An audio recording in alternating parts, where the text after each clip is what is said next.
Aaron Hernandez was a young NFL player who not only was just any other NFL player, but also got a whopping $40 million deal at just the age of 23. When you look at the popular football players, we have big names like Tom Brady and Aaron. Back in his time, he was on the right path thanks to his huge stature and ability to play like a badass. But things don't go great as he finds himself in one of the messiest situations, dealing with a murder that inevitably ends his career.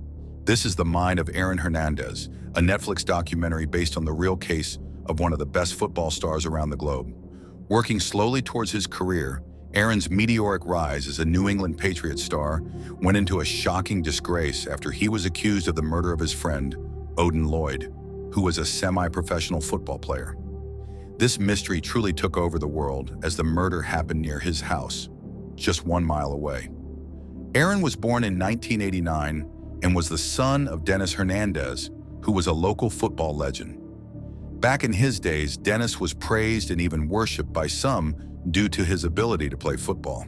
However, even though Dennis was quite a badass, he was also struggling with some shady issues behind the back, which were revealed to be his alcohol problems. And what happens when a young kid like Aaron and his family find out about this abuse? Well, the whole household environment gets disrupted, and a lot of abuse is ultimately poured all over the play. However, even though this was such a rough sight to see, Aaron still thrived as a young athlete. Call it his genes or his luck, he quickly found himself surpassing his father as a football tragedy. But at the same time, behind all that glory was depression, mental health issues, and worse, thanks to his football career, many argued that he was slowly developing CTE, which is brain damage caused by head trauma. As journalists ventured into Aaron's childhood, they found out something crazy. Aaron's relationship with his high school quarterback friend, Odin Lloyd. Two of these people used to engage in sexual relationships that started in the 7th grade and continued into high school. However, Aaron was living in a hyper-masculine environment where traditions mattered too much. In that small-town football culture, he shut himself up and kept everything a secret.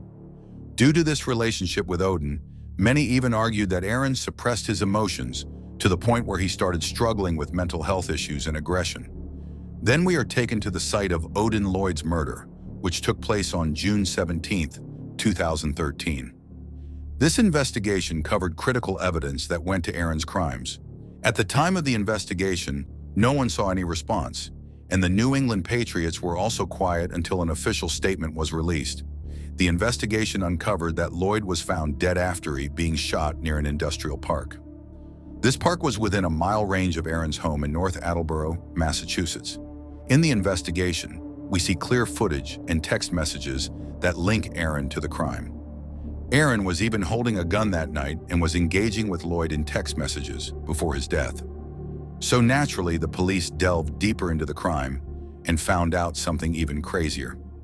This led to Aaron being linked to an unsolved 2012 double homicide in Boston, where a silver SUV found at his cousin's house matches the description of a vehicle that left the scene after shooting 2 Cape Verdean immigrants, Daniel Diabreu and Safiro Furtado.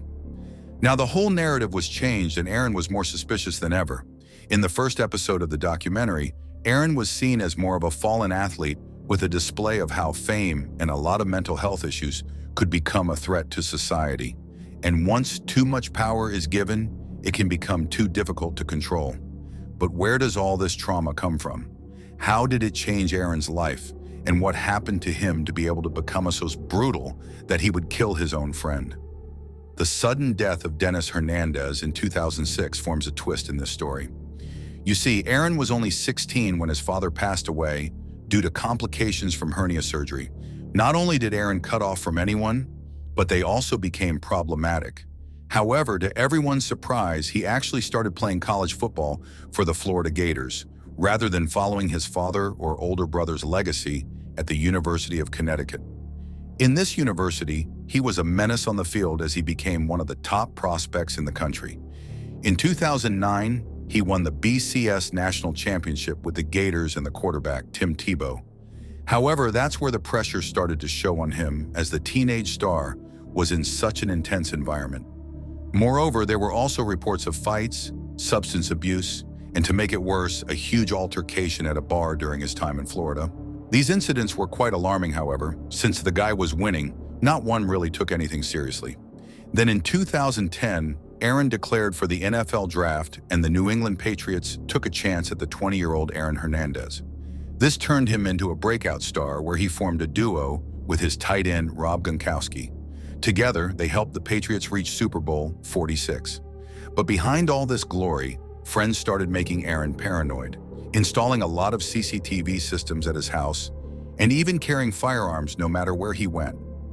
All these little things really showed us how problematic he could be and hinted at his psychological issues that were yet to unfold.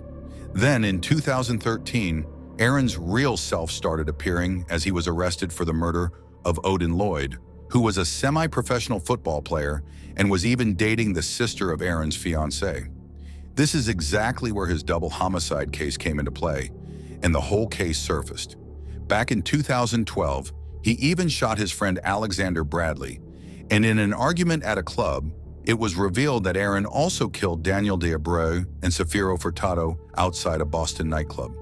While this case was shrouded in mystery for years, it finally came back together. The world got to know that Aaron acted out of emotion and wasn't quite in his head all the time.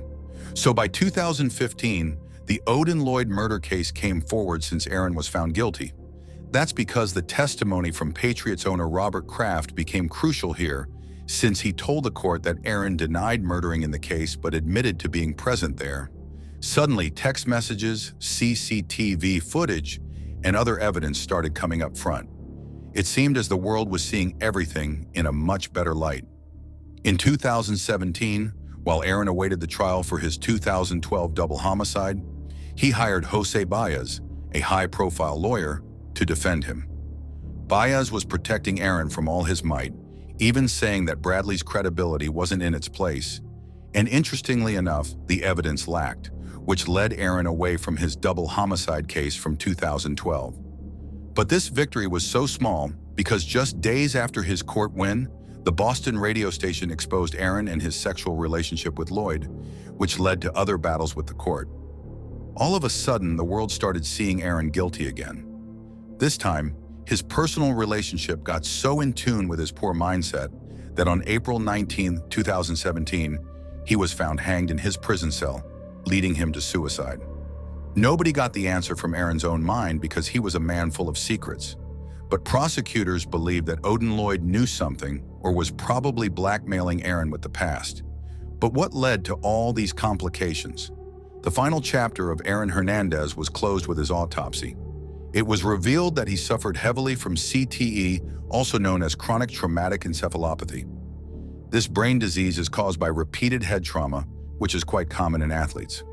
Just look at some of the other STARs like Tony Ferguson from the UFC, who started becoming schizophrenic, which people link heavily to his severe head trauma. Aaron's brain damage was so bad that it shocked the researchers. Now the CTE diagnosis provided more reasons on why Aaron had weird behavior, violent tendencies, and why he was super protective of his life. After all, being hit on the head by playing one of the most violent games not only ended innocent people's lives, but his own life, resulting in a lot of damage done collectively. Even to this date, the case of Aaron Hernandez has been more of a mystery with hundreds of questions still unanswered. But this just goes to show that even if you're the biggest star of your sports, the reality could be often underwhelming. What do you think about this case? Comment down below and subscribe to our channel if you're interested in more documentaries like these.